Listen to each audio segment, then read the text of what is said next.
La destilación constituye el método más frecuente e importante para la purificación de líquidos.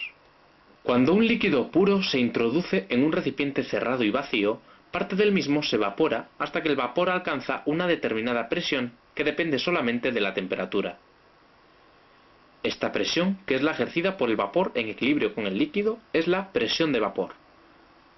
En un sistema abierto, llega un momento en el que la presión se iguala con la presión exterior. Entonces el líquido comienza a hervir. La temperatura a la que la presión de vapor es de 760 milímetros de mercurio recibe el nombre de punto de ebullición normal del líquido en cuestión, y es una constante característica para cada líquido. Las dos fases de una destilación son la vaporización o transformación del líquido en vapor y la condensación o transformación del vapor en líquido. Existen varias clases de destilación, y la elección en cada caso se hace de acuerdo con las propiedades del líquido que se quiera purificar y de las impurezas que lo contaminan. En la destilación sencilla, el líquido se calienta hasta su punto de ebullición, produciéndose su paso a la fase de vapor.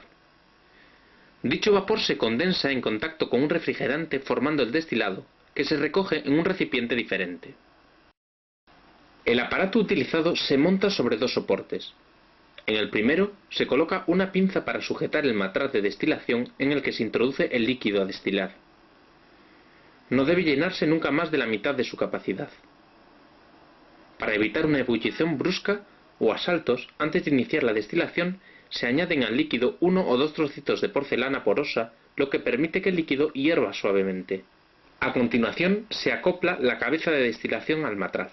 En el extremo lateral de ésta se coloca el refrigerante recto que se sujeta mediante unas pinzas al otro soporte. Por él circula el agua en contracorriente, en sentido ascendente.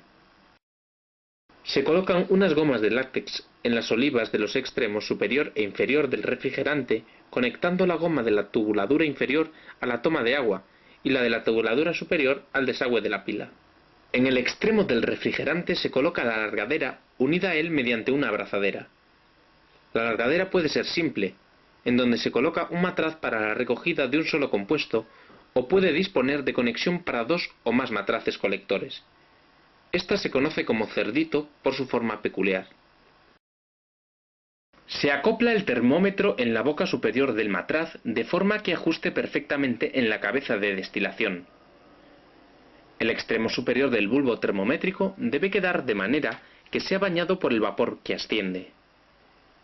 La presencia permanente de una gota de líquido en el bulbo garantiza la existencia de un intercambio líquido-vapor y por lo tanto la correcta medida de la temperatura de ebullición. Para calentar el líquido se suele emplear una manta eléctrica o bien una placa de agitación que se coloca debajo del matraz, ayudándonos según el caso de un gato elevador. Antes de conectar la calefacción, todas las piezas deben ajustarse perfectamente. Debe asegurarse que la refrigeración está conectada y que el sistema no está herméticamente cerrado para impedir así que se produzca una sobrepresión. Una vez conectada la calefacción, comienza el proceso de destilación.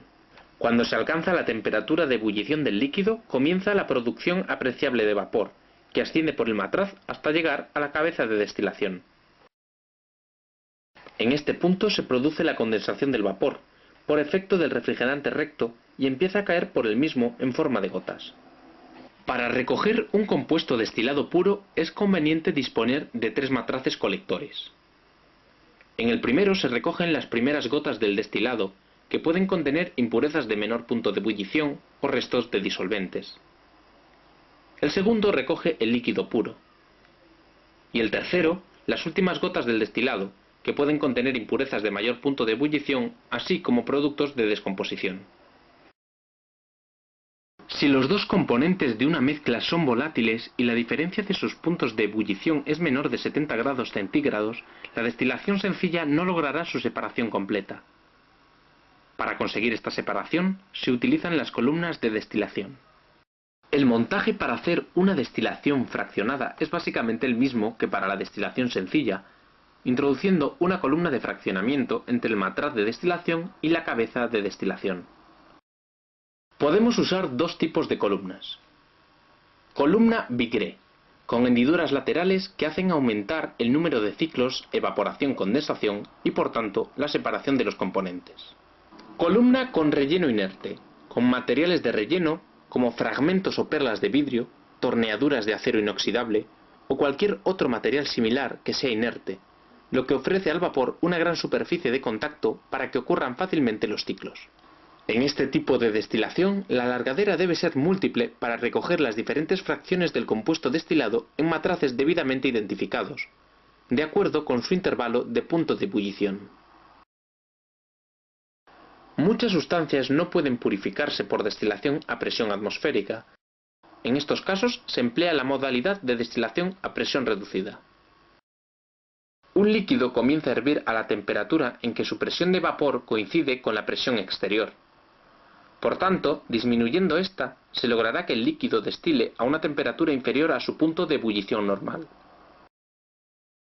El montaje para la destilación a vacío es muy parecido al utilizado en la destilación sencilla, con alguna peculiaridad. En el matraz de destilación no se puede introducir plato poroso. En su lugar se utiliza una astilla larga de madera o un tubo capilar de material inerte que impidan una ebullición a saltos. La conexión al sistema de vacío se efectúa a través de la alargadera. Entre ambos es necesario colocar una trampa de seguridad que impida que se produzca la entrada de agua o aceite al sistema por variaciones en la presión. Para evitar la contaminación de la bomba de vacío por la entrada de compuestos volátiles, es conveniente también colocar a la entrada del mismo una trampa de aire líquido donde se recojan las impurezas. Es imprescindible que todas las piezas estén engrasadas para impedir que se encajen y atasquen por efecto del vacío. Una vez que todo el sistema está completamente montado y revisado, el orden que debe seguirse es el siguiente. Se conecta a la refrigeración. Se conecta el sistema de vacío hasta que la presión se estabiliza. No se debe conectar el vacío cuando el líquido está caliente porque puede provocar una ebullición brusca y repentina del mismo. Se aplica la calefacción, que al igual que en el caso de la destilación a presión atmosférica debe ser lenta y progresiva. Se procede a la recogida de fracciones de forma idéntica a la destilación a presión atmosférica. Una vez que termina de destilar el líquido, se debe desconectar el vacío del sistema desenganchando la goma que une la alargadera a la trampa de seguridad.